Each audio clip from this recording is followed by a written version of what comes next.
hoje é com a professora Sabrina. Vamos conversar um pouco sobre obesidade e outros temas relacionados. E já inicialmente agradeço bastante a sua presença. E gostaria que a professora Sabrina se apresentasse, falasse um pouco da sua formação e tal, antes da gente começar a falar mesmo dos temas. Obrigada, professora. Obrigada a vocês. Boa noite, então, a todos. Então, a minha formação é em Ciências Biológicas, né?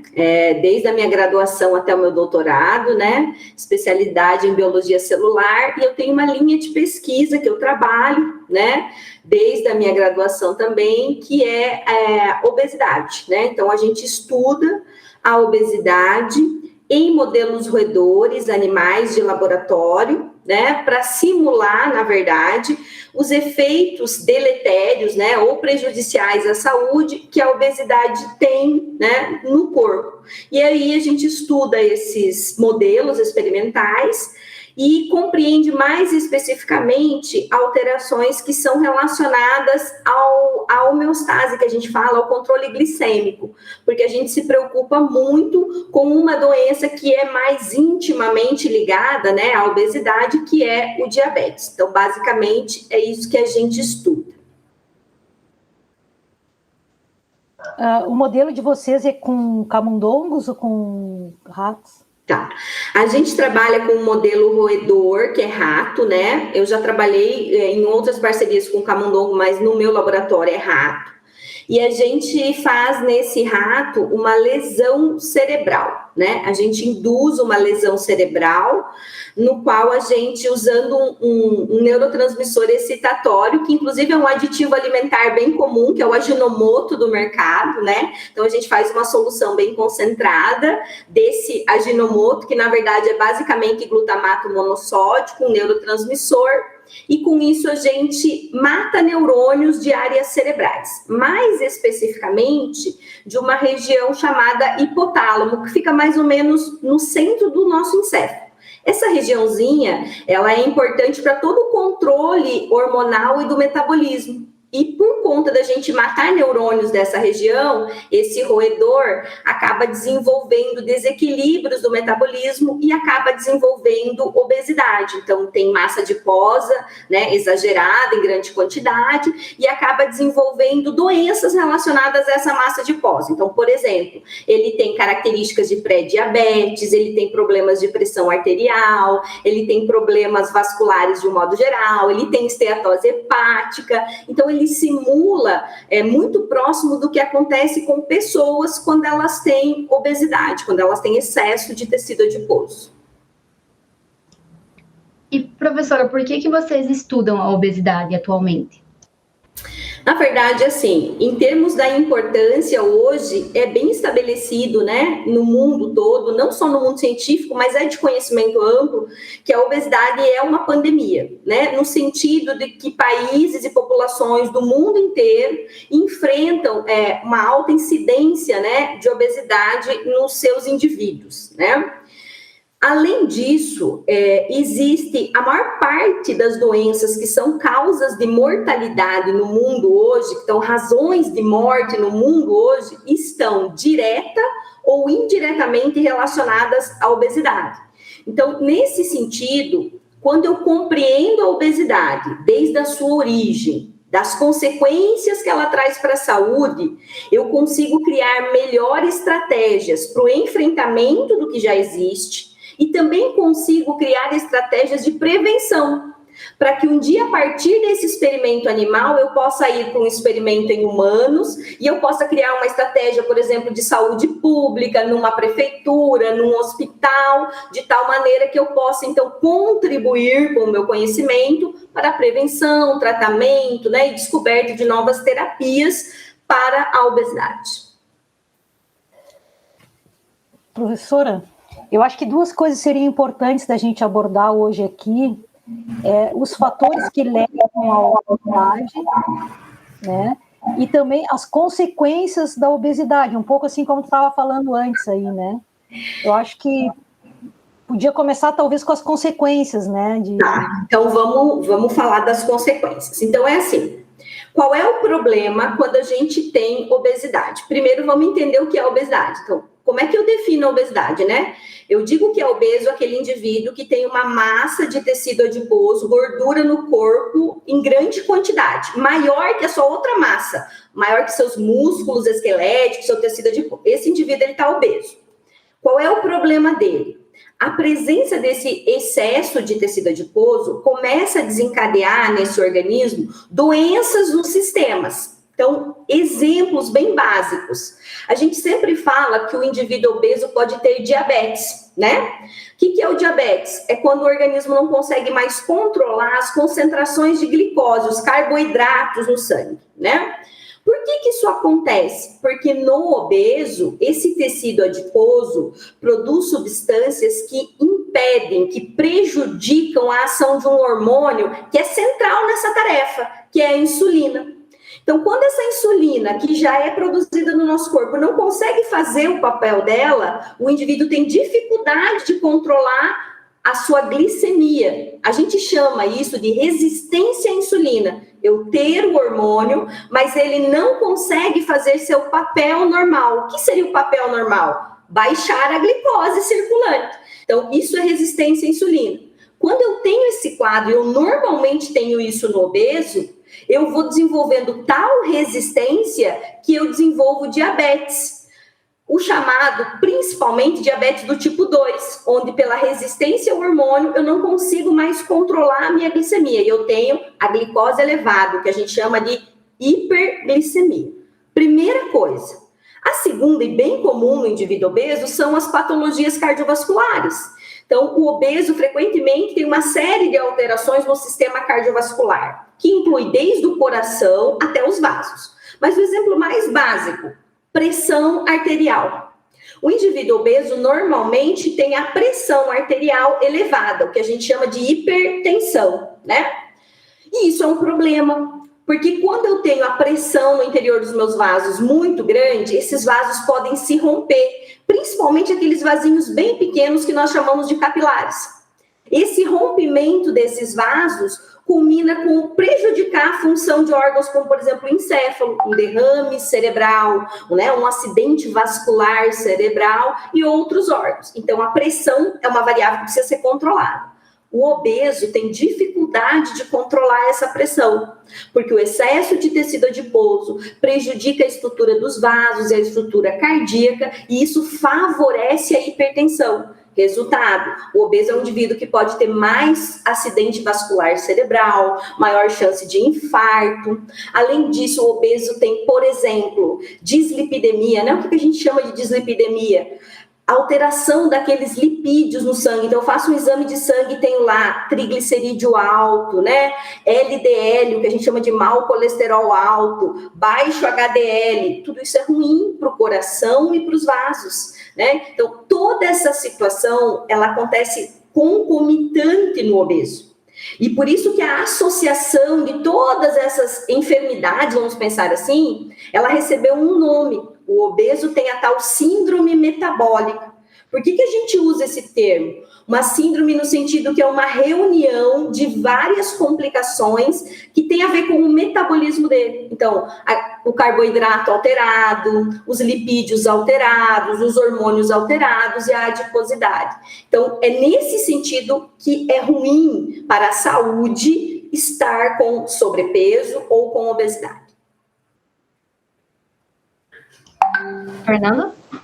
Professora, eu queria aproveitar as suas pesquisas para lhe perguntar o seguinte. Nos últimos anos, tem-se assistido a algumas pessoas que pertencem a grupo de pessoas acima do peso contra a ditadura do que as marcas propõem, do que a sociedade propõe de pessoas magras. Inclusive, elas vão mais longe dizendo que é falso essa questão de que uma pessoa acima do peso ou obeso, claro, não vamos pôr aquela obesidade mórbida, mas as pessoas que estão acima do peso que não possam ser saudáveis e que elas gostam de ser gordinhas e são saudáveis. Eu queria lhe perguntar, segundo o seu conhecimento e as suas pesquisas, se realmente é possível uma pessoa bastante acima do peso ser saudável ou se não é recomendável porque as consequências podem ser trágicas para a vida da pessoa. Essa é uma questão importante, né? Então, é assim, nem toda pessoa com excesso de peso é doente. Isso é um fato, né? O que acontece para eu estabelecer esse critério que a gente fala amplamente? Olha, os obesos têm doença, né? São os dados epidemiológicos. Então, da onde sai essa informação em termos científicos? De um levantamento mundial que aponta que quando há obesidade, há uma relação direta com o adoecimento, com o diabetes, com a hipertensão e com outras alterações. Ok. Agora, existem pessoas que, de repente, têm excesso de tecido adiposo, mas não estão doentes? Existem, né? Os chamados obesos saudáveis, né? Não é que o obeso é saudável. Ele é um indivíduo saudável, apesar de ter excesso de tecido adiposo. Ele é um indivíduo saudável como um magro. Ele é normal, vamos pegar assim. Essa é uma definição importante.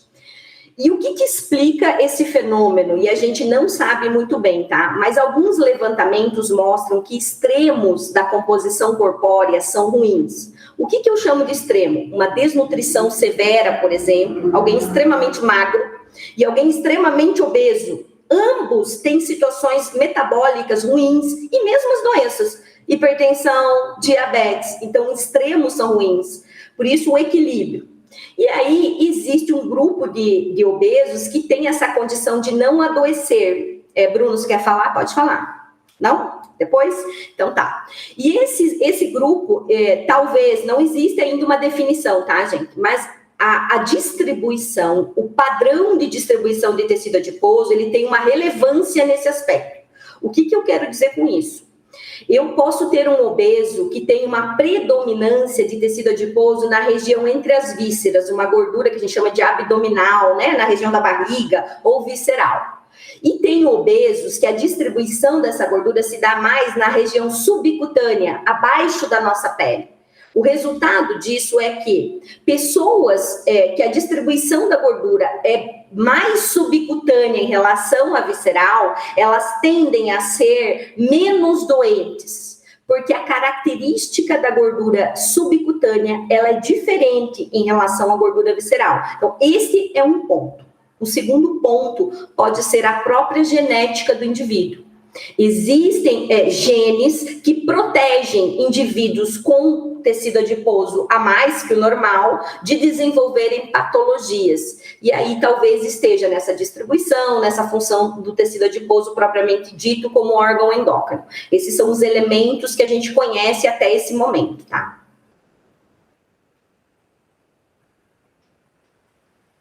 Boa noite, professora. Algumas questões que eu acho que são bem importantes, assim, do ponto de vista prático, que eu acho que é importante também de a gente mencionar nesse momento, né? A gente está conversando em relação às consequências, né, de problemas como obesidade, doenças, né, como a diabetes também, que foi colocado aí no início da sua fala. Qual a recomendação, então, que a gente daria, né, para uma pessoa que tem verificado que encontra-se, por exemplo, acima do seu peso? Acho que essa é uma questão importante. E uma outra questão também que eu gostaria de lhe perguntar é que imagino que existam muitas pessoas, né, que têm, por exemplo, né, diabetes ou que têm níveis mais elevados de glicemia, mas que não sabem que apresentam, por exemplo, esse tipo de problema, né? Então, que estratégias nós poderemos, né, lançar mão para tentar amenizar um pouco, digamos assim, né, esse problema, e quais seriam as recomendações para as pessoas nesse sentido?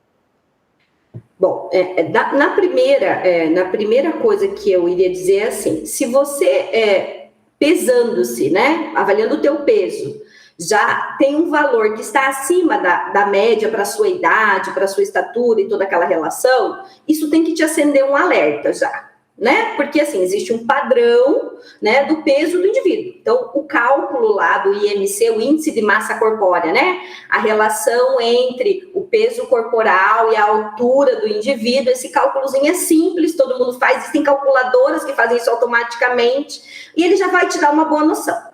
Isso significa que automaticamente você vai estar doente? Não.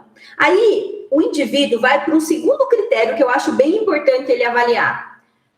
Como é o meu estilo de vida? Então, assim, eu estou com um peso acima do que deveria e eu tenho qual estilo de vida, no sentido, como é a minha dieta? Eu me alimento de coisas que são saudáveis? Ou eu me alimento de coisas que são muito calóricas, muita gordura, muito açúcar, né? Eu tenho hábito de praticar atividade física? Como é o meu grau de atividade física? Se essas duas perguntas, eu estar acima do peso e o meu hábito de vida serem ruins, o alerta tem que duplicar. Falou, opa, né? É possível que eu já esteja com algum problema. Mas eu não sou médico. Então, eu não posso sair por aí procurando receita na internet, vendo a opinião do blog e tal, e nem do que fulano manda fazer. O que eu faço? Eu vou ao médico, né? Vou procurar um profissional que vai avaliar e que vai, sobretudo, pedir uma coisa básica, um exame de sangue. Para poder dizer assim, olha, aqueles padrões mais básicos da sua saúde, o seu nível de glicose, a sua concentração de glicose, os seus lipídios, como é que estão? Os seus hormônios, a sua pressão, como é que tá? Fez tudo isso aí, descobriu que já tem alteração ali, pronto, você tem 3 elementos: obesidade, sedentarismo e alteração, né? Então, você já tem que chamar atenção, olha, eu preciso fazer algo, né? O que eu vou fazer, né? Aí, cada caso, e aí eu também acho que precisa de uma orientação. Então, assim, eu vou fazer uma dieta ou eu vou fazer uma atividade física regular, que eu digo que é o primeiro e fundamental passo antes do medicamento, né? Eu tenho condições de fazer isso? Sim. E a segunda pergunta, eu tenho condições de ter um profissional para me orientar? Porque, assim, é muito comum que as pessoas saiam fazendo dietas, saiam praticando atividade física, mas ela não sabe que tipo de exercício é o mais apropriado para ela, que tipo de dieta, de repente, se encaixa melhor na rotina de vida dela. E tudo isso exige o quê? Profissional. Exige um nutricionista, né? Exige um educador físico, exige um contexto que eu sempre insisto muito e que ainda não existe para o tratamento da obesidade. O que a gente chama de um tratamento multidisciplinar. Porque o tratamento da obesidade, ele exige o médico, o nutricionista, o endocrinologista, o educador físico, o psicólogo, o terapeuta, se for preciso. É essa base que precisa. Mas eu começo me autoavaliando nesse sentido. Estou com peso alterado. Tenho um estilo de vida que eu considero sedentário e me alimento mal, tem que piscar um alerta. E a partir daí, as investigações clínicas, né, para confirmar. Pode falar, professora. Eu gostaria que a senhora comentasse alguma coisa sobre as dietas que são muito restritivas, que a gente vê que, às vezes, a pessoa... Existe muito isso na internet, inclusive, fórmulas e fórmulas, sucos e dietas que resolvem em 10 dias, em 15 dias, e perde 10 quilos, assim, aquelas coisas muito fantásticas, que são muito atrativas para a pessoa, porque ela pensa, bom, então em 10 dias eu estou com tudo resolvido, né? E o hipotálamo não gosta muito dessas coisas, né? Então, se a senhora pudesse comentar sobre isso, acho que seria interessante. Isso é bem importante, é aquilo que eu falei de buscar a informação correta e a ajuda sempre de um profissional, primeira coisa, né? Mas vamos lá, a questão dessas dietas, e existem milhares de tipos, né? Eu não vou entrar nos detalhes. Mas, sobretudo, essas dietas restritivas ou muito específicas para um determinado tipo de alimento. Olha, eu não vou consumir carboidrato, né? Eu vou fazer uma dieta só disso. Eu vou ficar de jejum 24 horas e vou comer a cada não sei quantas horas. É assim, vai funcionar se você conseguir fazer? Vai. Porque o objetivo de todas elas é que você ingira menos caloria e se você não comer, você vai emagrecer. É um fato concreto, né? Que isso vai acontecer. Agora, você consegue manter isso ao longo da sua vida? Essa é a pergunta que você tem que fazer. Porque você vai viver anos. Você consegue fazer isso por anos? Essa dieta é suficiente para que você, quando parar ela, consiga manter a perda de peso que você teve? Você é capaz de manter isso e ter essa rotina para o resto da sua vida? Provavelmente não. E aí não vai funcionar, né? Então, assim, o que funciona nesse sentido da dieta e do hábito alimentar é a mudança do comportamento, né? Que é uma coisa complexa, a professora falou muito bem, né? O hipotálamo, essa área que ajuda a gente a regular não só nossa ingestão alimentar, o nosso gasto calórico, mas regula as nossas emoções, porque a gente tem que saber que comer dá alegria, dá prazer, compartilha com outras pessoas, né? Eu gosto muito de uma nutricionista chamada Sophie Derham. Essa nutricionista, ela diz assim, a gente tem que reaprender a ter alegria de comer. Nós não podemos fazer o terrorismo com os alimentos. Olha, isso não pode comer, aquilo pode comer, só pode comer isso. Não precisa ser assim.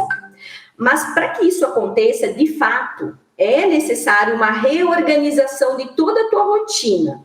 E aí, não é só você, porque você está inserido num contexto, né? Então, às vezes, a tua casa, a tua família, os amigos mais próximos, todo esse rearranjo para o tipo de atividade que vocês vão fazer junto, né? Para a inserção de uma atividade física que te dê prazer. E eu sempre falo assim, gente, não precisa inventar nada esdrúxulo para fazer atividade física. Existem coisas básicas que funcionam, né? Que não tem custo muito elevado, mas que precisam ser assumidas pelo indivíduo como uma parte de mudança de vida, para que isso traga um benefício que será mantido por mais tempo. Essa é uma dificuldade que a gente tem, por conta de que mudanças comportamentais na sociedade atual são difíceis. Isso a gente tem que reconhecer. É difícil porque nós temos uma sobrecarga de trabalho, uma rotina sedentária nesses trabalhos, né?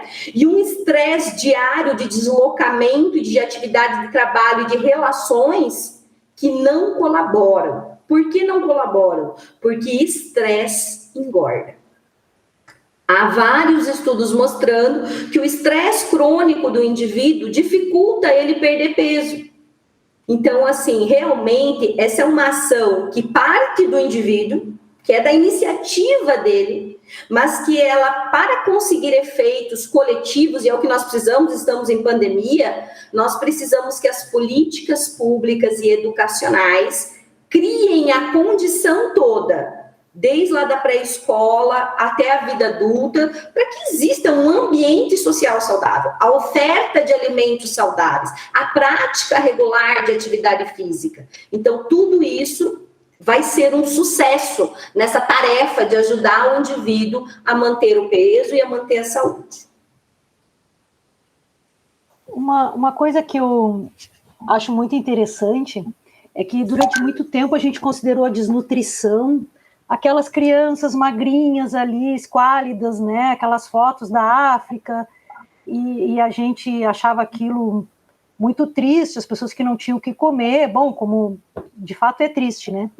Mas o que a gente está vendo hoje é que existem pessoas, um grande número de pessoas, na verdade, não só no Brasil, mas em outros lugares do mundo também, que também esse aspecto, a obesidade também é uma alteração nutricional, né? Então, a pessoa tá gordinha não quer dizer que ela está saudável nutricionalmente, né? Essa é uma questão. Você quer falar, Bruno? Desculpa, pode falar. Só para complementar e pegar o gancho ali da pergunta da Flávia, né? Acho que nessa linha também é uma questão importante, né? A própria questão, se a senhora pudesse abordar, a questão social, né? Que partindo, né, um pouco para o lado, né, das causas da obesidade também, que acho que é um outro ponto importante, né, de ser abordado, que, claro, durante muito tempo, né, especialmente em países subdesenvolvidos, né, a gente teve esse problema da desnutrição, que a Flávia comentou, e que tem, claro, né, uma relação importante aí com a questão, muitas vezes, né, de pessoas que não têm, né, condições econômicas aí de ter uma alimentação adequada. Mas, especialmente, né, nos últimos anos, isso começou principalmente em países mais desenvolvidos, mas agora está chegando aqui um pouco também, né? Isso de a gente vê também que, claro, né, dentro de um determinado limite, digamos assim, mas algumas pessoas também de classes, né, socioeconômicas menos favorecidas acabam também tendo uma incidência grande de obesidade por não ter acesso, daqui a pouco, né, a uma alimentação adequada, entre várias outras restrições, né? Então, só para complementar, se a senhora pudesse completar esse ponto, também acho que seria interessante. Na verdade, assim, a questão nutricional, né? O obeso, ele tem desajustes em vários elementos nutricionais. Eu vou citar alguns. Por exemplo, a vitamina D, que é uma vitamina importante para o nosso metabolismo, inclusive para as respostas imunológicas, ela tem a sua ação e a sua biodisponibilidade afetada no obeso, ela é prejudicada. A gente já tem indícios fortes, inclusive com o papel disso na própria dislipidemia, nesse perfil alterado de lipídios. Um outro elemento que eu vou chamar a atenção, que começou a ser estudado assim novamente na questão, é o ferro. Então, hoje a gente sabe que a quantidade de ferro e a distribuição de ferro endógena também é prejudicada pela obesidade, de tal maneira que existe uma anemia induzida por obesidade. Vejam bem, é um indivíduo obeso com problemas de ferro que vai ter problema de oxigenação, porque o ferro tem a ver com a oxigenação dos tecidos e, portanto, com a função dos tecidos. Então, de sobremaneira, o excesso de coisas que se ingere não é saúde, né? Nem tudo que nós nos alimentamos é saudável. Então, muitas vezes eu como calorias, mas quando eu avalio o que existe ali concretamente que deveria fazer benefício, não faz. E aí, às vezes, acaba até que eu tenho falta de coisas que eu deveria consumir e não consumo. Então, isso acontece na obesidade. O segundo ponto, que é essa questão do avançar, vamos pensar assim, dessa transição nutricional, né, que foi da desnutrição para a obesidade infantil, e esse é um problema que eu acho mais preocupante atualmente, né, porque se você olhar os dados mundiais, as faixas etárias que mais cresceram a obesidade e o sobrepeso foi de 5 a 10 anos no mundo todo. O que significa que teremos gerações mais novas, mais obesas. E talvez com piores desdobramentos, dada, por exemplo, a Covid, né? Claro exemplo onde a obesidade prejudica muito a resposta do organismo àquela situação de infecção pela Covid-19. Então, isso é um problema concreto. Isso aconteceu no mundo todo, essa transição. E é claro que aí você junta a situação socioeconômica. Nos países onde isso foi acompanhado de um crescimento econômico, mesmo que o país não tenha ascendido, isso foi acompanhado de um fornecimento de alimentos altamente industrializados. Então, assim, o que essas classes têm acesso? A bolachas recheadas, que custam R$1 o pacote. A salgadinhos ricos em corantes, ricos em sódio. A refrigerantes com alto teor de carboidrato, de sódio, né? E de outros tipos de corantes e outras substâncias. Então, esse é o alimento que se tornou mais acessível. E, obviamente, isso, naquele contexto da sociedade que é corrida, parece que é uma vantagem, porque a mãe sai para trabalhar e deixa em cima da mesa um bolacha de pacote ou sem miojo para fazer no almoço. E a mãe só vai voltar para casa à noite. E aquela criança, ela não consegue ter a responsabilidade, né, de saber, e às vezes ela nem tem na geladeira dela um acesso a uma fruta, a uma verdura, ou alguém que a oriente. Então, isso aí vai determinar a saúde daquela criança muito precocemente. Infelizmente, nós não temos nas escolas do Brasil também esse aporte para que todas elas ofereçam refeições de qualidade, né? Porque às vezes a criança passa muita parte da vida dela, vamos pensar assim, no ambiente escolar. Então, isso é uma coisa. E por último desse aspecto, vamos falar da origem da obesidade, né? Então, primeiro, ninguém sabe, porque se soubesse, não existia, né? Se alguém tivesse a resposta definitiva, existiria a cura definitiva, isso não existe. Mas, assim, existem alguns elementos que, com base em dados científicos, nós podemos dizer, olha, provavelmente por isso. Então, é claro, obesidade, ela tem um caráter que é multifatorial. O que acontece? É muito difícil eu ter uma causa única. Por exemplo, uma mutação que leve à obesidade. Eu tenho isso? Tenho. Mas são raros casos. Não chega a 1%, não chega. Então, não pode explicar a pandemia, não pode explicar milhões de pessoas obesas. Então, o que é que explica? Um primeiro fenômeno, isso que nós estamos trabalhando, ambiente, sedentarismo, hábito alimentar. Então, o estilo de vida, ele tem um impacto direto sobre isso que esse fenômeno que nós observamos do excesso de peso, da obesidade e do adoecimento. E um segundo fenômeno, que aí eu vou puxar talvez um pouco para a desnutrição, é um evento que a gente chama de programação metabólica, né? Em português, ou imprinting metabólico, ou o conceito DORAD, seja lá como for, né? Mas, basicamente, o que isso diz? Eu acho que isso é importante para nós hoje. Esse conceito diz assim: existem períodos críticos da nossa vida, da nossa formação como ser humano, e aí eu vou destacar gestação e a lactação, essas duas fases da vida, quando a gente está crescendo, desenvolvendo nossos órgãos, nossos tecidos, que nós estamos muito vulneráveis ao ambiente que nos cerca. De tal maneira que, se aquele ambiente for agressivo para nós, isso vai marcar o nosso organismo, vai programá-lo, né? Então, uma mãe, por exemplo, que passa desnutrição durante a gestação, ela programa o filho. Uma mãe que tem estresse durante a gestação, programa o filho. Um leite materno que não tem as características adequadas, programa o filho. Uma mãe obesa, programa o filho. Por que é importante a gente entender isso? Porque talvez o que a gente observe numa boa parte da população seja reflexo do que aconteceu quando aquelas pessoas foram geradas, foram fecundadas, foram gestadas, foram amamentadas. Então, é muito importante isso para a população, principalmente para quem é gestante e a quem amamenta, e o cuidado da criança até os 2 anos de idade. Essa fase, a gente está dizendo para o corpo dela como ele vai ser no futuro. Então, nessas fases, quanto melhor, quanto mais saudável a mãe é, quanto mais ela amamenta e quanto mais essa criança tem acesso a uma qualidade de vida, é provável que ela tenha mais saúde, ou seja, menos obesidade, menos diabetes, menos pressão alta. E o contrário é verdadeiro. Se esse ambiente for ruim muito cedo, na vida adulta, é provável que essa pessoa tenha mais obesidade, mais diabetes, mais hipertensão.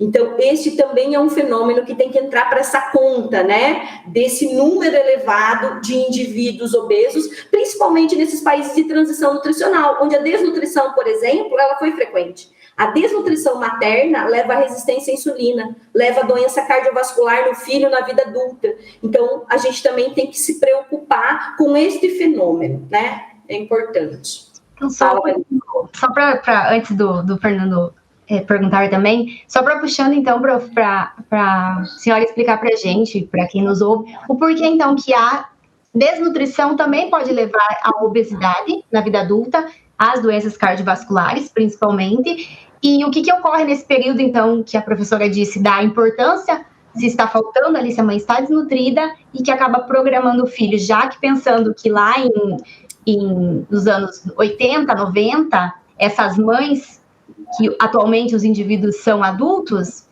são obesos, e elas passaram por um processo de desnutrição naquela época. Então, hoje já está mais claro, né, que a obesidade, né, mães obesas tendem a ter filhos obesos. Mas, para a população entender o que fez esse boom, que aumentou a obesidade atualmente, vindo da desnutrição. Na verdade, é assim, ó, a programação, ela tem vários caminhos, vários meios pelos quais ela se dá. Gestação e lactação são 2 períodos, assim, mais evidentes, mais críticos. Então, assim, por que a desnutrição pode levar à obesidade? Porque quando existe a desnutrição na gestação, o organismo daquele indivíduo que tem baixo nutriente, ele tenta se adaptar para sobreviver no primeiro momento. Então, a primeira ação do organismo que está na barriga da mãe, que não come, que está desnutrida, é poupar energia, não é? Para ele, naquele momento, isso será vital, porque é a chance dele sobreviver. Então, ele poupa o máximo que ele pode. O organismo todo dele está crescendo no sentido de poupar, de gastar bem pouco. Ele nasce, ele pode até nascer abaixo do peso, inclusive nascimento abaixo do peso é um marcador, né? Mas enfim, ele nasce vai para um ambiente saudável e vai recuperando, né, nos primeiros anos aquelas perdas. Se ele se mantiver em um ambiente saudável, é pouco provável que ele adoeça e que ele consiga manter relativamente a sua qualidade. Qual vai ser o problema para ele? Se quando ele nascer, o ambiente que o receber for muito diferente do ambiente em que ele foi criado. Então, ele estava numa desnutrição e veio para um ambiente calórico. O organismo dele foi moldado para poupar. Ele não aprendeu a lidar com o excesso. E como ele não aprendeu a lidar com o excesso, ele tende a acumular mais. E isso tende a gerar uma chance maior dele ter obesidade. Mas também existe uma diferença básica, tá? Os estudos têm apontado que, apesar de tanto um filho de uma mãe desnutrida, quanto um filho de uma mãe obesa poderem serem obesos e doentes, o perfil de gravidade não é igual, tá? Então, vou dar um exemplo. Filhos de mães desnutridas são mais vulneráveis no sistema cardiovascular. Então, eles tendem a ter mais dislipidemia e mais problema cardiovascular. Isso é um efeito. Filhos de mães obesas tendem a ter mais problemas de diabetes. Então, a obesidade na mãe tende a transformar mais o pâncreas e a insulina no filho. E aí tem uma relação mais com a doença diabetes, tá? Mas ambos podem desenvolver a adiposidade. E, finalmente, como eu disse, existe uma doença que se chama lipodistrofia, né? É uma doença genética, não é muito comum, mas nessa doença a pessoa não tem tecido adiposo, né? O que seria um sonho, vamos pensar assim, das pessoas. Não tem, vou eliminar o tecido adiposo, vai ser ótimo. As pessoas com essa doença têm diabetes, têm alteração de pressão, têm resistência à insulina. O que eu quero dizer com isso? A saúde, ela envolve um equilíbrio das coisas. A palavra melhor é uma palavra central da fisiologia, que eu sempre começo as minhas aulas, homeostase. Homeostase vale para tudo o que acontece. Porque homeostase é eu conseguir ter esse equilíbrio na aquisição, na qualidade dos nutrientes que eu vou ingerir, na distribuição desses nutrientes no meu organismo e no que eu vou gastar ao longo do meu dia. Então, se eu consigo fazer isso, essa homeostase tende a preservar o meu peso e a minha saúde por mais tempo, tá? Então, sempre pensar na manutenção do peso corporal como algo que necessita de homeostase, de equilíbrio entre qualidade, quantidade e gasto. E junta isso com uma interação social, com um ambiente saudável. Tudo isso é necessário para ter peso adequado e saúde, tá? Eu acho que isso é bem importante. Professora, esta minha questão agora tem duas vertentes, uma cultural e outra fisiológica. Eu sou português, tá? E a questão cultural é que lá em Portugal é muito comum quando a mãe tem o bebê dentro do peso, ou a criança de 3, 4, 5 anos, para os nossos padrões é magra e as pessoas dizem, o teu filho está magrinho, precisa comer mais, tem que engordar. Eu queria perguntar se aqui no Brasil isso também acontece e, portanto, se esse aspecto cultural influencia na criança ter mais peso. E o outro aspecto fisiológico, eu sou educador físico, sou formado em educação física e uma das grandes frustrações das pessoas é que elas perdem peso e depois recuperam o dobro do peso que perderam. E no popular, assim, nas pessoas que falam e dizem, porque a célula adiposa tem memória e tal. Eu queria que a professora também nos explicasse, do ponto de vista fisiológico, porque que perder peso é difícil, mas ganhar peso é muito mais fácil e mais rápido. Principalmente para essas pessoas que fazem dietas restritivas. Então, vamos lá. Sim, então vamos para a primeira parte. A questão do peso ao nascer, né? Então, assim, entre 2,5 e 3,5, ok ao nascer, tá bom, tá? Abaixo de 2,5 é baixo peso, acima de 3,5, excesso de peso. Extremos não é bom. Então, assim, se a criança nasceu naquelas condições ali e está saudável, os parâmetros clínicos dela, ela está ok, ela não precisa ganhar mais. A mãe vai conseguir dar leite, vai conseguir amamentar, nos primeiros 6 meses está ok. É tudo que essa criança precisa. Amor, afeto, leite e acompanhamento. Não precisa mais nada. Se eu faço uma interferência nesse momento, então, por exemplo, a mãe quer dar um outro leite rico em alguma coisa porque acha que a criança precisa ganhar peso. Isso pode levar a um fenômeno que a gente chama de catch-up. Também acontece com o desnutrido, tá? É uma aceleração do crescimento muito rápido. Então, ele ganha peso muito rápido do que ele devia para aquela fase. Crianças que fazem essa ação crescem muito rápido num tempo curto, principalmente depois do nascimento, são crianças programadas. E isso pode levar a uma maior incidência de obesidade, de diabetes. Então, a gente não deve. Se uma criança nasceu com o peso dentro da normalidade, a mãe amamenta, ela tem todos os parâmetros saudáveis, não precisa mais nada. Pode cuidar, amar, que vai ser o suficiente. A segunda pergunta é difícil. É difícil porque, assim, não existe um estudo, não posso dizer assim, olha, existe um estudo específico que mostra que o tecido adiposo tem uma memória e ele quer voltar lá para aquela... Não existe isso, tá? Mas existem hipóteses, existem alguns estudos que talvez mostrem algum caminho. E aí eu vou explorar um primeiro caminho. Então, assim, é provável que essa nossa resistência ao perder peso, ou ao voltar a ter uma massa adiposa, tenha um pouco de relação com a nossa história biológica evolutiva. Por que eu falo isso? Porque biologicamente o surgimento do tecido adiposo possibilitou a sobrevivência da nossa espécie. Isso é fato. Se nós não tivéssemos o tecido adiposo, naquela época primitiva, quando precisava caçar, passar longos dias de jejum, correr, ser nômade, nós íamos morrer e morríamos. E não teríamos chegado onde chegamos.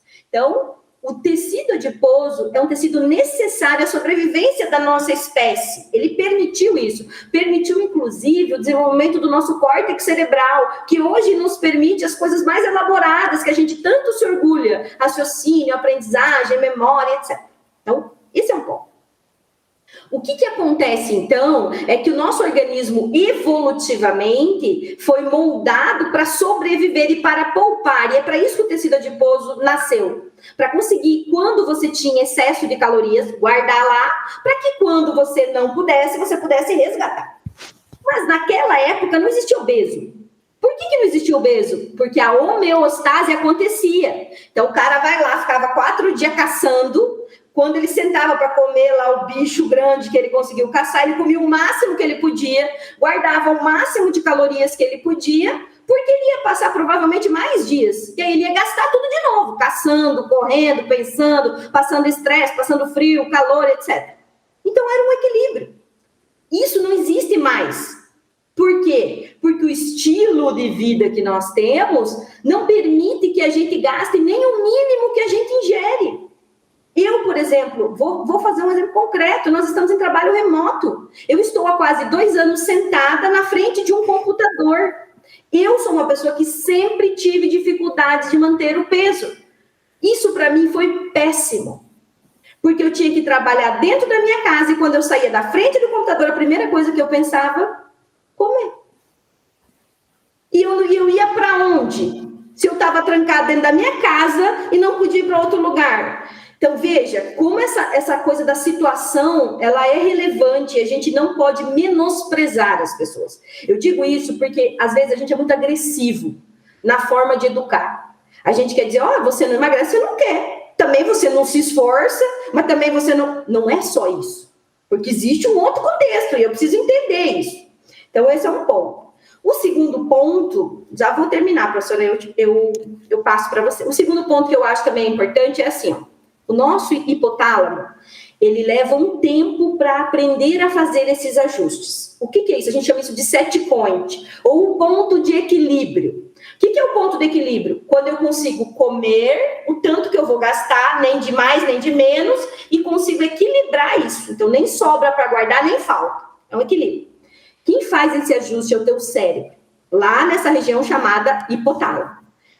E quando eu estou acima do peso, o que acontece é que esse ponto de ajuste vai para cima. Então, o cérebro sempre entende que precisa mais, porque ele está entendendo que sempre vai faltar, e ele vai ajustando sempre assim, e você vai comendo mais e vai guardando, e ele não consegue entender que já é o necessário. Estraga esse ponto de ajuste, essa homeostase. E aí, para eu trazer esse equilíbrio de volta, eu vou precisar de um tempo, tá? O que isso significa? Não vai acontecer em 30, em 90, ou de repente nem em 6 meses.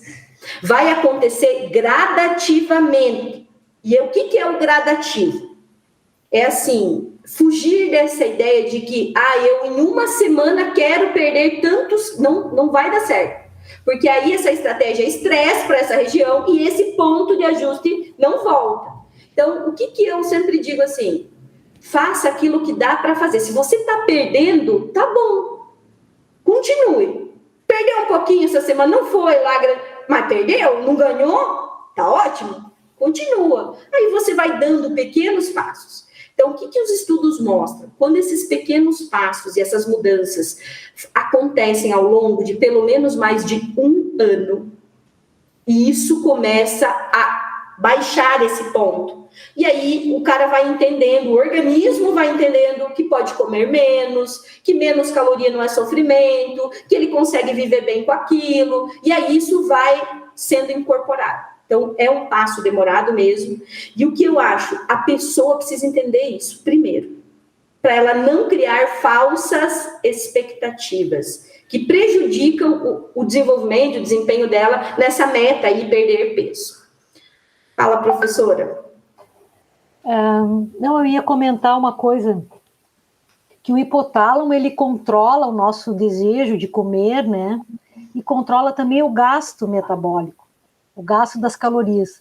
Então, se a pessoa faz essa dieta muito restritiva, o hipotálamo entende que está me faltando, eu não estou tendo as calorias, então ele economiza no gasto metabólico, e isso acaba dificultando, né, o emagrecimento.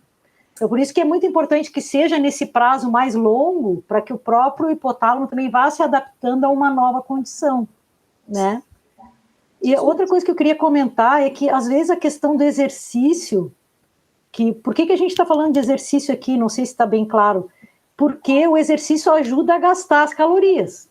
Então, se a gente está tentando fazer um equilíbrio, como a professora estava explicando, entre a entrada de calorias, que é o que a gente come, com aquilo que a gente gasta, equilibrar essas duas coisas, o exercício vai contribuir na hora do gasto, né? Então, quanto mais exercício, mais eu vou gastar, e aí equilibra aquilo que entrou. Então, às vezes, as pessoas têm dificuldade de ir para uma academia ou de fazer algum exercício regular. Então, uma coisa que eu gosto sempre de falar, que eu acho que é bem interessante, é que a pessoa coloque exercício fácil, simples, na sua rotina. Então, por exemplo, caminhar é uma coisa que qualquer pessoa pode fazer, né?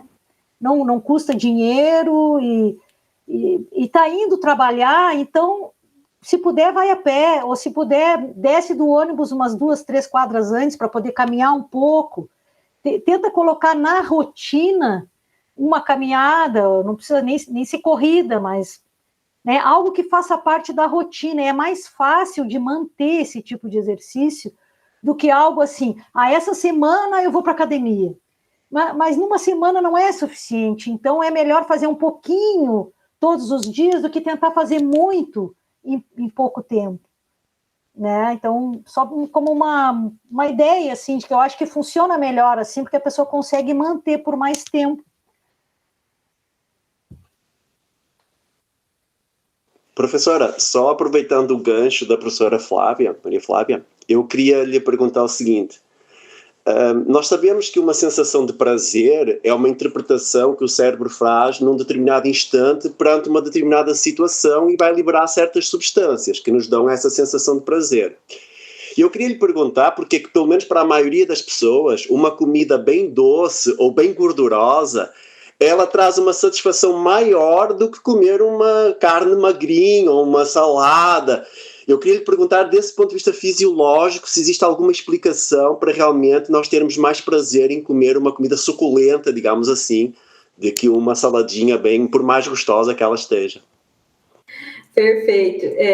Não, isso com certeza é fato, né? Eu acho que, assim, um pouco dessa nossa preferência por carboidratos e gorduras, lipídios, tem a ver com essa história biológica evolutiva, né? Então, o que nos dava energia para sobreviver? Esse tipo de alimento, né?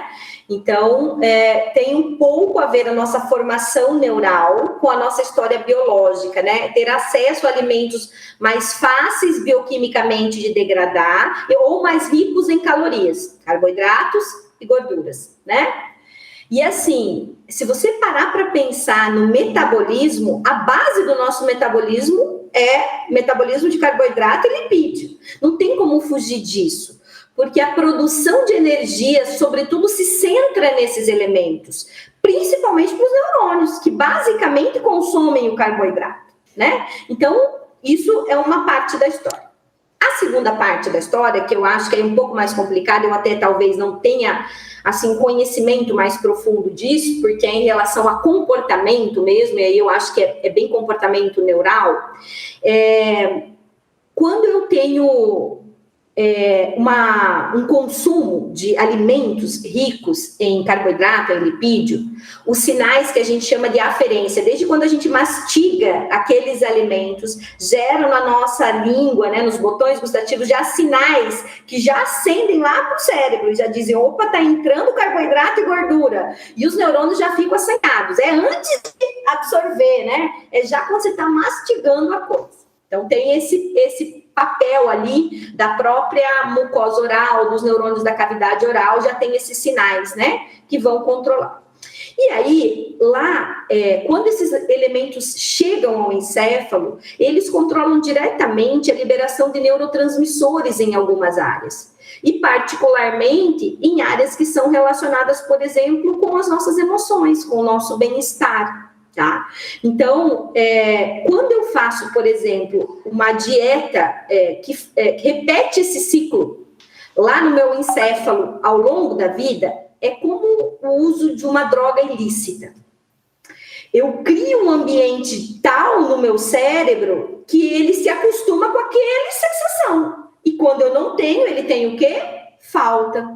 Ele busca, a compulsão, né? O que leva eu a repetir, porque eu não quero ter aquela sensação de ansiedade, de falta, de angústia. E aí o que eu faço? Como, para restabelecer aquilo. Então, é mais ou menos, na minha cabeça, tá? É mais ou menos a ideia do set point do hipotálamo. É mais ou menos a ideia para a sensação de prazer. Então, se eu sou um indivíduo saudável, eu tenho um prazer normal com comer uma quantidade normal. Se eu sou um indivíduo que como mal, eu tendo a estragar esse set point do prazer. E ele vai para cima. Então, cada vez eu preciso mais para saciar a minha necessidade de sentir prazer. Existe um estudo que é uma análise de imagem de fluxo sanguíneo de um indivíduo magro e de um indivíduo obeso diante de um prato de comida. Se você olhar aquelas imagens, você vai ver que antes, olhar o prato de comida gera ativação de áreas do prazer no obeso. Ativação de todo o sistema emocional, o sistema límbico.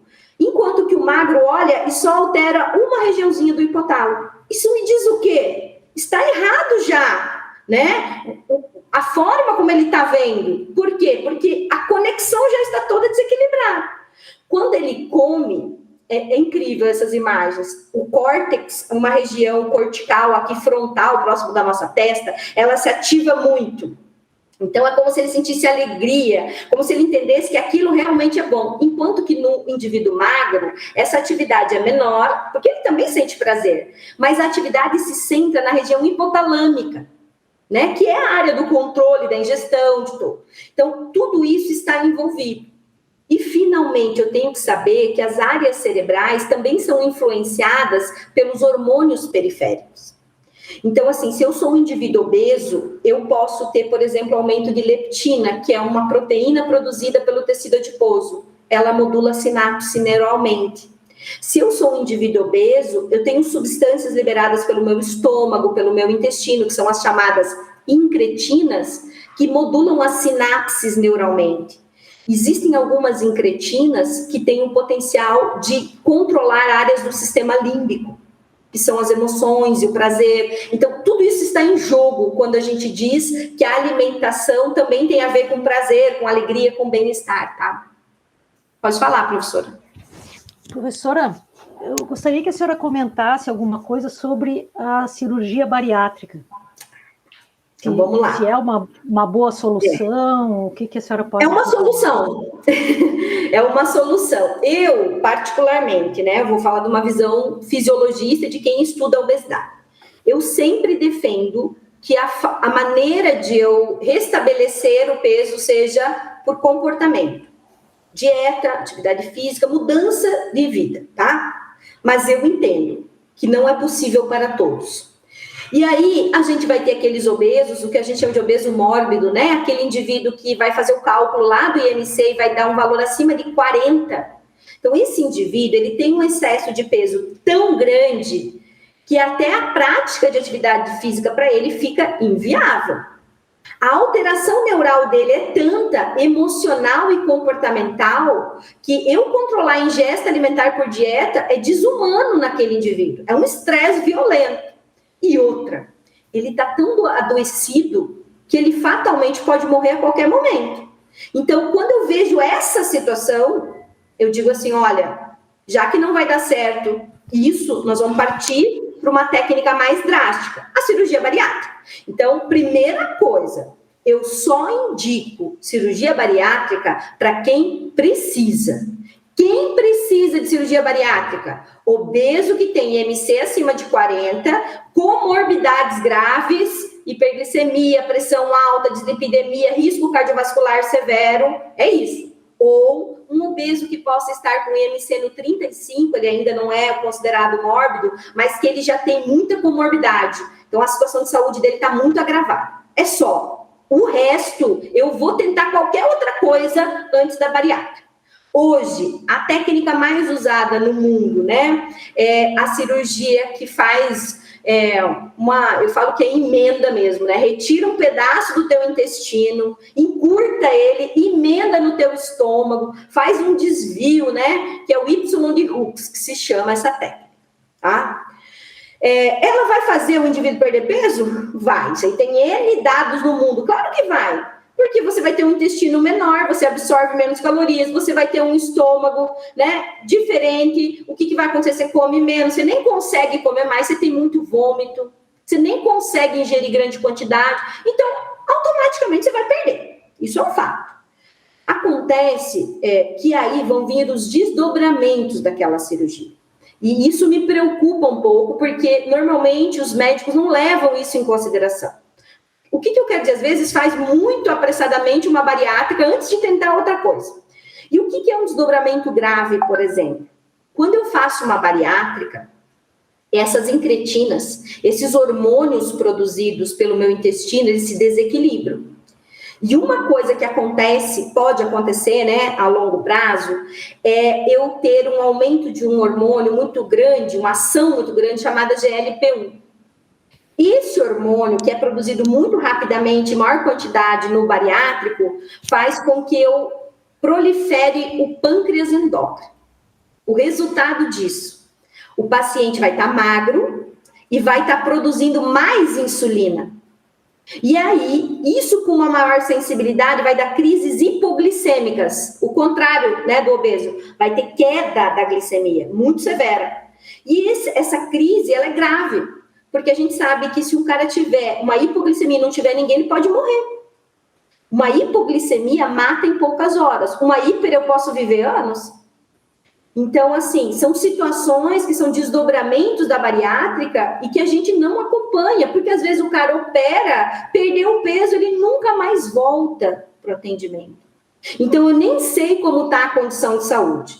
Aí fora, vitaminas que se perdem, nível de ferro, problemas psicológicos. A gente sabe que o alcoolismo, por exemplo, é muito comum no paciente bariátrico e uma série de outras situações. Então, assim, a cirurgia bariátrica é uma ferramenta?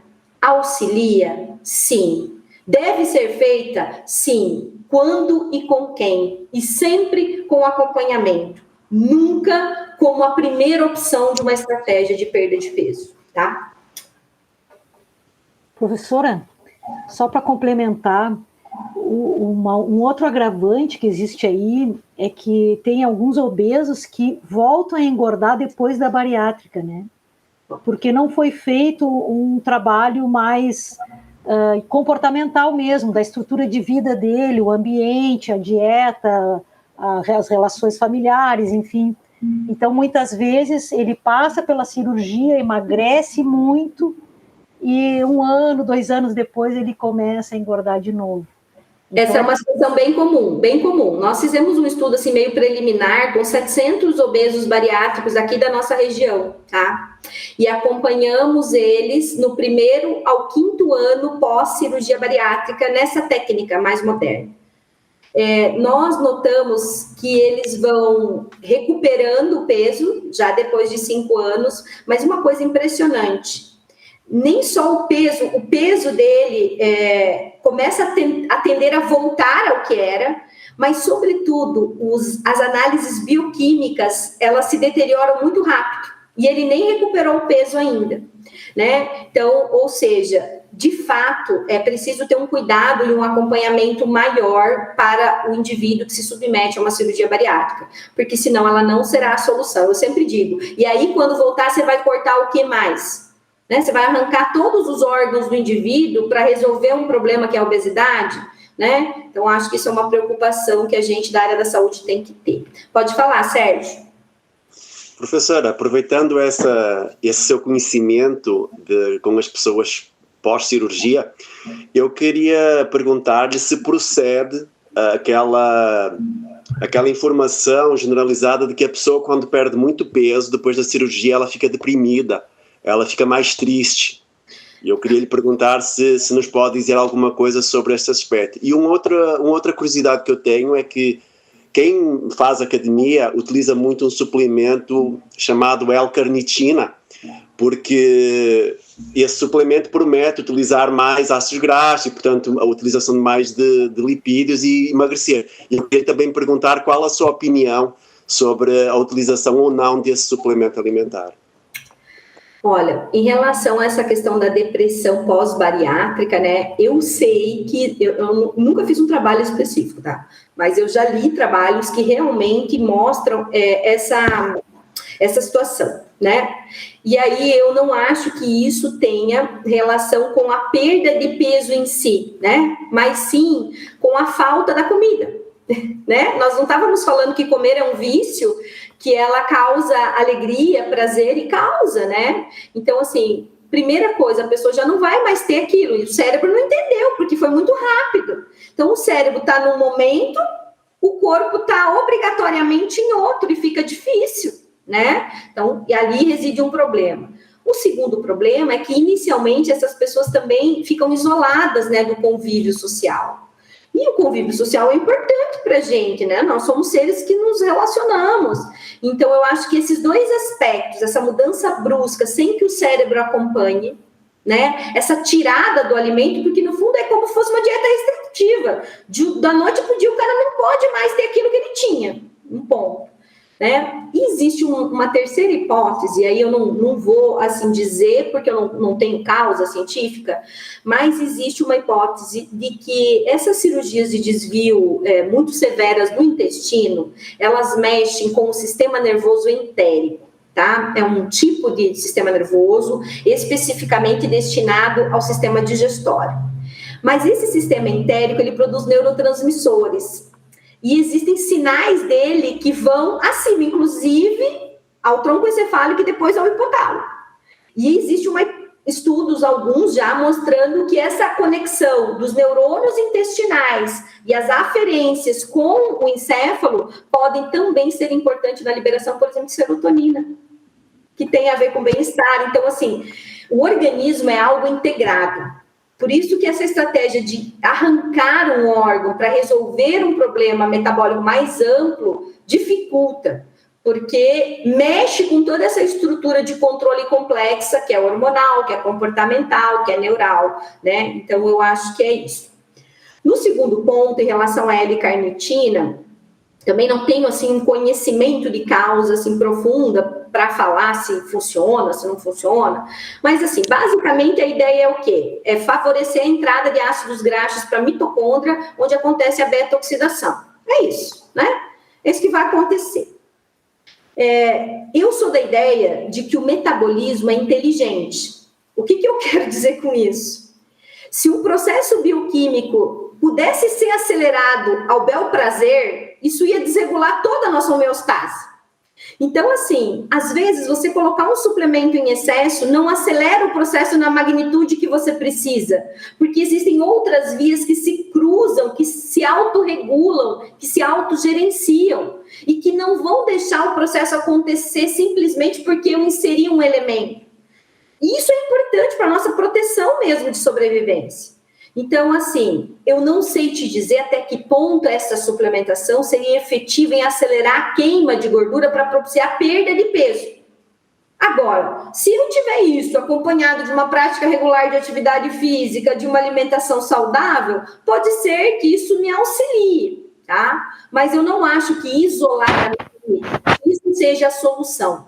Se fosse, não existiria obesidade, né? Então, não acredito muito nisso. Acho que é mais ou menos por aí. Fala, professora. Professora, eu sei que a gente já está aqui no meio adiantado da hora aqui, não queria lhe ocupar muito mais tempo, mas eu gostaria que a senhora falasse de uma maneira bem fácil, assim, o que se considera uma dieta saudável? Né? Considerando que alguém esteja ouvindo isso agora e diga, tá, mas o que é então que eu tenho que comer? Né? O que se considera? Então, vamos lá. Primeira coisa, uma dieta saudável, quem tem que falar para você é uma nutricionista, não sou eu, professora bióloga, né? Mas, claro, a gente trabalha com obesidade, temos muitas nutricionistas, inclusive no meu grupo, e a gente começa a aprender algumas coisas. Então, assim, de uma maneira simples, se você puder procurar uma nutricionista, é a primeira coisa que eu vou te falar. Você tem acesso a isso? Vá. Porque esse é o profissional que estuda para isso, primeira coisa. Mas você não tem e você quer começar por algum lugar, por onde que eu vou começar, né? Então, vamos lá, por onde que eu vou começar? O que é uma dieta saudável? É aquela onde eu posso comer de tudo um pouco. Esse é o resumo da ópera. Tudo um pouco. Eu posso, vou pegar um exemplo. Eu posso comer fruta, eu posso comer verdura, eu vou comer carne, eu vou comer carboidrato, eu vou comer fibra, então variedade. Procure fazer da tua alimentação uma variedade. Então, observar se durante a tua alimentação existe, ao longo do dia, a disponibilidade de fruta, a disponibilidade de verdura, a disponibilidade de fibra, de carboidrato. Então, ao longo do dia tem que ter tudo isso num dia. Não é assim, hoje eu como fruta, amanhã eu não como. É todo dia, a variedade, todo o dia. Né? Agora, eu tô lá fazendo isso, comendo muito bem, como diz o colega, a alface não é tão boa quanto um pedaço de bolo, quanto uma coxinha. Tem algum problema eu ir comer um pedaço de bolo ou um pastel? Não tem. Não tem por que se estressar se eu vou fazer isso uma vez na semana, de vez em quando, mas eu não vou me alimentar de pastel todo dia. O meu almoço, o meu café da manhã não vai ser pastel nem pizza. A minha janta não vai ser isso todos os dias, entende? Então, assim, o importante é que a gente tenha, na maior parte das refeições, variabilidade de nutrientes e coma quantidades de todos eles. Isso é importante, tá? Agora, se você tiver que comer, se você está com muita vontade de comer um chocolate, coma. Porque senão você vai ficar tão triste por não comer que no fundo você não vai emagrecer. Então você pode comer. Agora tem diferença entre você comer um pedacinho de chocolate e uma caixa inteira. Esse tipo de controle é que precisa acontecer, né? Então esses cuidados do não exagero com certas coisas, de não tornar hábito aquilo que não deve ser hábito, tipo comer fritura todo dia, pular refeições, ficar de jejum por tempo muito grande, esse tipo de coisa não é saudável. Então comer de tudo é bom, um pouco, né? E poder comer coisas que te dão prazer de vez em quando, sim, coma. Se você está feliz, coma. Agora, você não pode só ser feliz comendo. A felicidade tem que ser um conjunto de coisas que vai para além do comer. Comer é parte da sua felicidade, mas você tem que ser feliz no seu trabalho, no seu casamento, na sua vida, na sua família, e tudo isso vai te ajudar, inclusive, a controlar o seu peso. Fala, Sérgio. Professora, a minha última questão, tá, para não perturbar mais o seu sossego, mas eu tenho uma curiosidade que é a seguinte: eu queria lhe perguntar se na experiência com os seus ratinhos já fez alguma experiência do jejum intermitente, porque é um debate hoje em dia. Tem inclusive médicos que recomendam o jejum intermitente. Eu queria lhe perguntar se já fez alguma pesquisa que comprova ou não os benefícios do jejum intermitente. E uma outra situação é que eu sou uma pessoa muito ligada às questões ambientais e me preocupa muito as pesquisas com animais.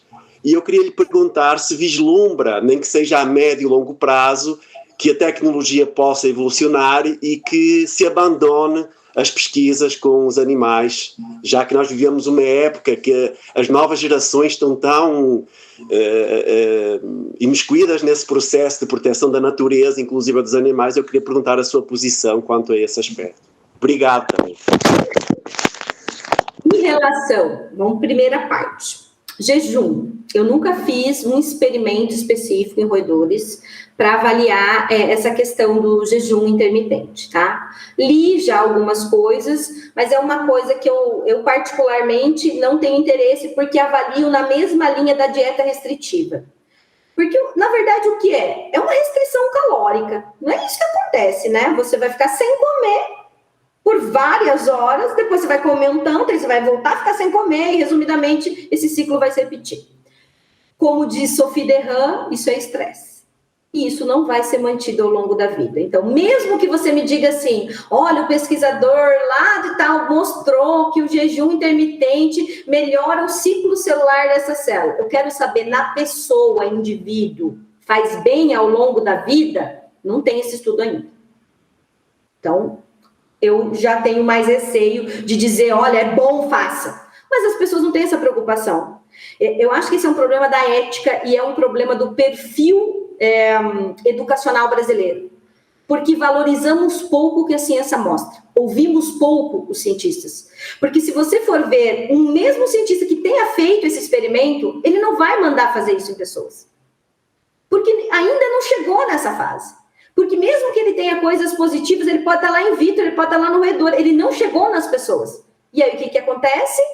Vai uma pessoa lá na TV e fala que faz bem e pronto. No outro dia está todo mundo fazendo. E para a gente desfazer aquilo na cabeça das pessoas é um trabalho.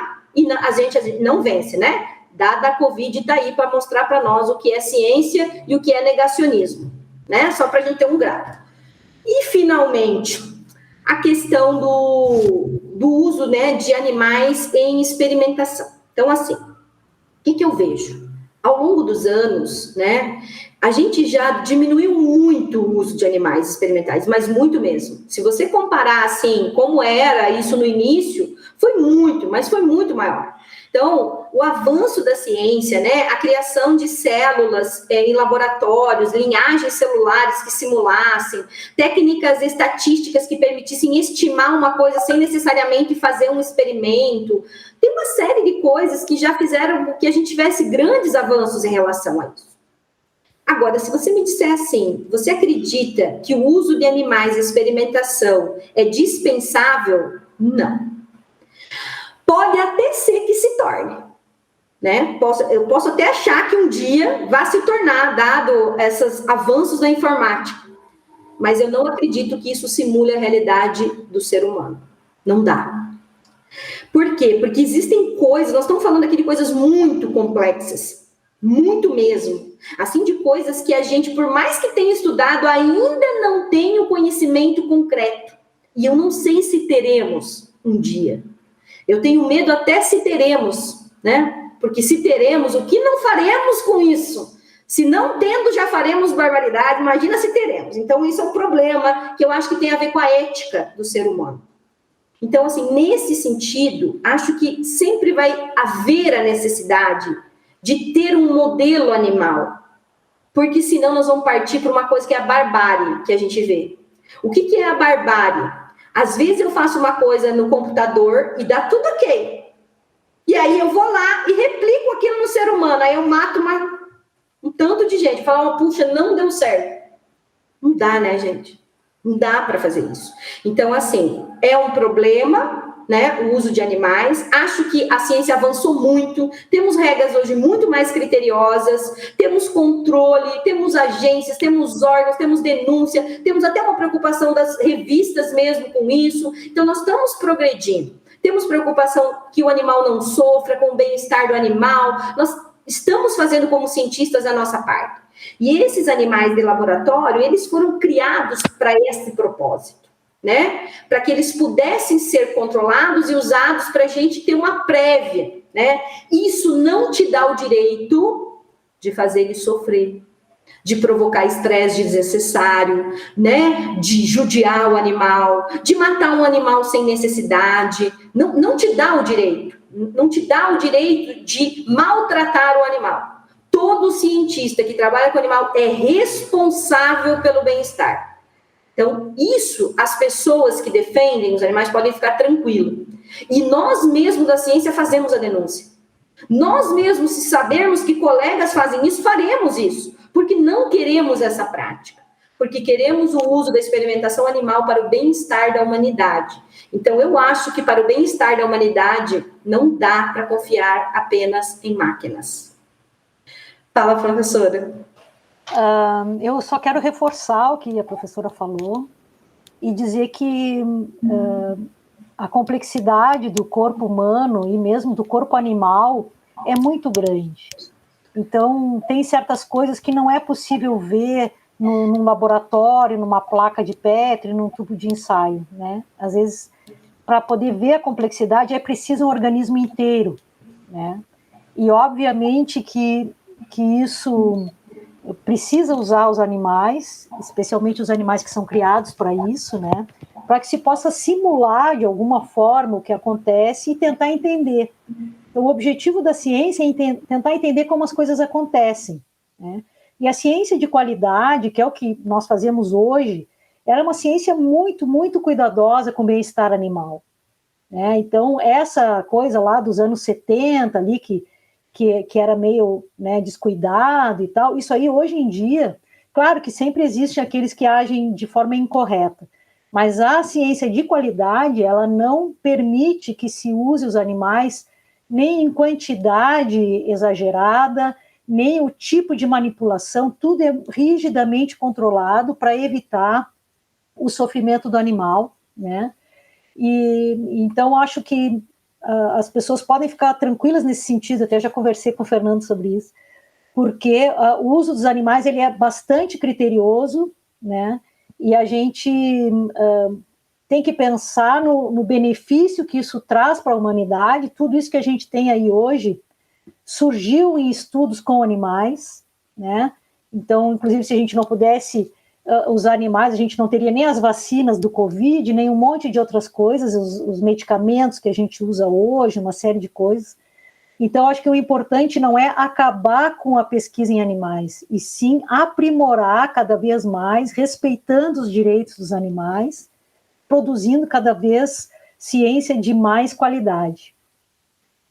Né? Concordamos, professora?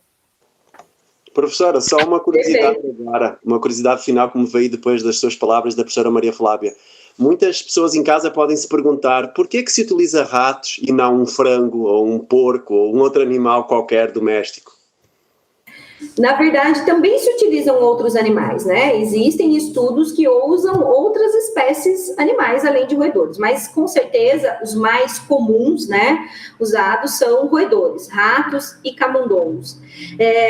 Existe uma coisa que é a condição de criar, de reproduzir e de controlar, que eu acho que tem muita importância e relevância nisso. Então, assim, existe uma genética do roedor que é muito próxima a nós, existe uma fisiologia do roedor que é muito próxima a nós, mas acima disso, porque podem existir animais, né, com até mais similaridade, mas a condição para a gente reproduzir eles em laboratório, para a gente cuidar, para a gente ter um ambiente controlado, né, que a gente possa ter esse controle, o roedor facilita muito isso. O que, por exemplo, para eu ter porcos ou para eu ter macacos, por exemplo, já é mais dificultoso, né? Então, eu acho que é mais nesse sentido, da facilidade da criação, da reprodução, do controle, e também isso ajuda, de um certo modo, a padronização dos dados.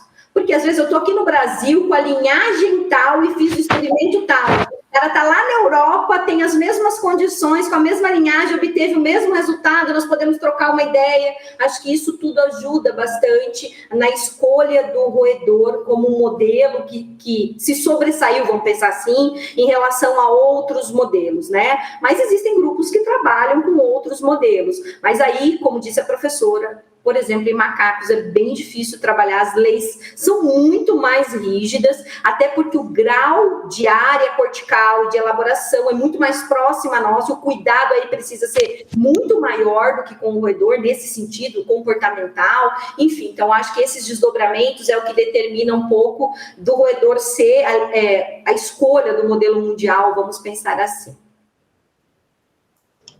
Até existe, na verdade, um site, na verdade, um sistema que eles estão desenvolvendo, que é para tentar trazer mais próximo qual que é o modelo, que vai replicar o que é mais próximo do ser humano. Por exemplo, se você quer fazer um estudo, você quer ver efeitos mais durante a gestação ou nascimento pré-termo e tudo mais, já tem se demonstrado que a ovelha seria o modelo mais ideal, porque ela tem 147 dias de gestação.